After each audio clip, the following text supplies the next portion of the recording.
get ready to Alplan Shortcut. Willkommen beim freien Modellieren Punkte modifizieren. Die Funktion Punkte modifizieren ist so gut wie in allen Teilen von Alplan der absolute Wahnsinn. Warum? Hier oben befindet sich dieses kleine Teil und auch im Rechtsklick gibt es Punkte modifizieren. Auch wichtig, 3D aktualisieren, alles damit ihr immer das aktuellste berechnete Bild habt. Punkte modifizieren. Es gibt hier unterschiedliche Modifikationseinheiten. Wir beginnen mit dem regulären Punkte modifizieren. In unserem Fall haben wir hier unseren Quader und wir ziehen das Teil hier nach oben. Jetzt erhalten wir eine Frage. Es entstehen verwundene Flächen. Wie möchten Sie diese behandeln? Wollen wir sie kippen? Sieht das Ganze so aus. Wollen wir dasselbe unterteilen? Sieht das Ganze so aus. Dieser Punkt hier geht ins Unendliche, denn ich habe keine fixe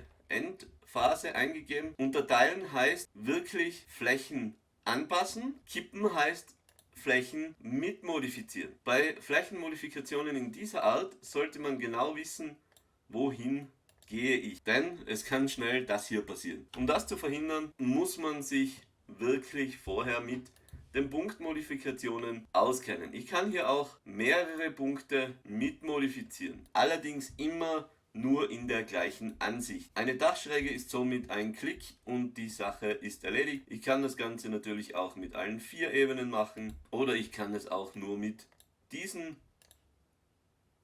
Ebenen machen.